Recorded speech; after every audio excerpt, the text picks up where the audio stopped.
안녕하세요. 테크한스입니다. 이번 시간은 이런 주제로 시작합니다. IT 분야에서의 창업과 취업의 경계에 대해서 잠시 이야기 나누도록 하겠습니다. 네. 창업 그러면 보통 반응이 그렇죠.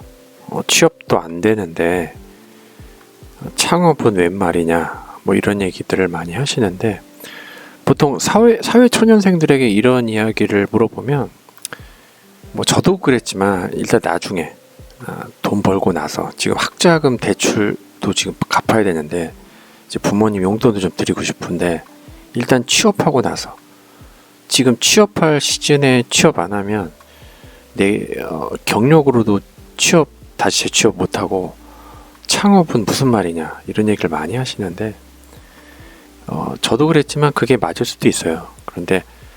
그래서 저는 학생 때 도리어 창업 경험을 많이 하는 게 이렇게 취업을 하려고 할 때 좀 많은 선택지를 줄 수 있을 거라고 하거든요. 그리고 특히 요즘은 이제 모바일 창업이 저도 했었지만 그렇게 뭐 많은 리소스가 드는 게 아니기 때문에, 저는 학생 때 이런 모바일 애플리케이션 관련해서 IT 창업을 하는 경험이 굉장히 중요하다라고 생각이 좀 많이 들거든요.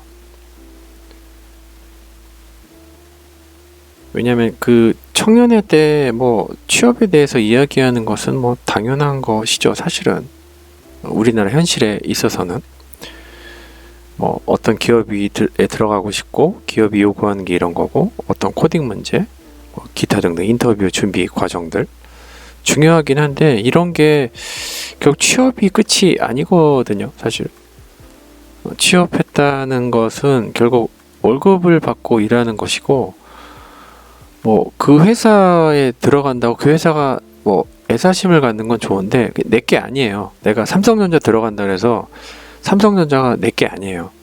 그냥 결국 삼성전자 들어가서도 월급을 안 받고 일할 수는 없지 않습니까? 목적이 결국 월급이라는 것이죠. 많고 적음을 떠나서. 근데 월급을 받는다는 것은 이제 두 가지 의미가 있는데, 결국 일을 많이 해도 받고 적게 해도 받고. 그러니까 이 말은 간단히 얘기해서 동기부여가 쉽지 않다는 거죠. 그러니까 신입사원 입장에서는 월급 나오면 굉장히 신기하죠. 뭐 1년차, 2년차 뭐 매달 월급 나오니까 너무 좋죠. 근데 만약 입사 후에 10년, 20년간 월급이 만약 오르지 않고 그대로라면 10년 후까지 버틸 수 있는 그 근로자가 얼마나 될지 저는 좀 궁금합니다. 사실 결국 월급은 동기부여에는 좀 한계가 있어요. 그리고 요즘 미친 부동산 가격, 아파트 가격, 내 집 마련하는데 월급 갖고 가능한가요? 정말 힘듭니다. 네. 그리고 결국은 회사 일은 뭐 그런 얘기긴 하지만 애사심은 같되 결국은 나의 일이 아닙니다. 객관적으로 볼 때요. 왜냐? 월급으로 일하는 거기 때문에. 나의 일로 일하는 게 아니라 엄연히 객관적으로 말하면 월급 때문에 일하는 겁니다. 다시 말해, 아무리 내가 좋아하는 회사 애사심을 갖는다고 하더라도 퇴사하게 되면 그냥 지금까지 일한 거는 그냥 리셋되고 다시 집으로 오는 거예요. 뭐 임원이라고 해도 그냥 동네 아저씨 되는 거죠. 뭐 재취업이 안 된다, 그럼 계속 동네 아저씨 되는 겁니다. 그런 분들조차, 임원들조차 자기 일, 자기 비즈니스가 없으면 아무도 그 사람을 환영하는 곳이 많지가 않아요. 남는 것은 월급, 퇴직금 뿐인데, 그래서 뭐 잔소리 같지만 직장 다닐 때 한 푼이라도 아껴야 하는 겁니다. 뭐 회사 다닐 때 월급 많이 받는다고 야 그 정도는 능력되니까 써, 내가 그만큼 버니까 괜찮아, 이런 이야기는 정말 무식한 소리입니다. 정말 무식한 사람들인 거죠. 왜냐하면 계속 얘기하죠. 회사는 내 것이 아니에요. 나는 월급 받고 서로의 조건에 의해서 한시적으로 일하는 것이기 때문이에요. 뭐 평생 회사 다니면 되지, 뭐 정년퇴직하면 되지, 뭐 이런 얘기를 한다면 회사는 조직은 살아 움직입니다. 그냥 월급만 받게 하지 않아요. 예를 들어서 내가 하고 싶은 일을 위해 그 일을 배운다기 위해서, 일을 배우기 위해서 머무르는 것, 월급을 받아서 시드를 만들기 위한 목적으로 회사 다니는 거는 객관적으로 맞는 얘기인데, 내 회사처럼 내 모든 걸 바쳐서 회사를 일한다는 거는 쉽지가 않습니다. 물론 이렇게 정년, 뭐 이사, 상무, 뭐 부사장까지 정년퇴직까지 가능하면 좋겠습니다만, 아시죠? 가능하지 않습니다. 근데 설사 그렇다고 하더라도 그런 온실에서 30년 이후에 퇴직하면 어떻게 될까요? 이것 또한 아주 아름답진 않습니다. 그 분야 외에는 약간 바보 상태예요. 한 조직에서 하나의 일만 했다고 생각해 보세요. 이런 사람이 큰 퇴직금을 가지고 욕심을 갖고 뭐 이거저거 으쌰으쌰 한다고 하면 그 주위에서 그 퇴직금을 노리는 사람들이 굉장히 많습니다. 그런 퇴직금 다 그들에게 반납할 수가 있는 것입니다. 그렇다고 창업이 어렵다라고 할 수는 있지만 IT 창업은 무자본 창업이에요. 특히 모바일 창업 같은 경우. 사실 시간과 비용이 있으면 누구나 도전할 수가 있는 게 IT 종사자의 특권이 아니겠습니까?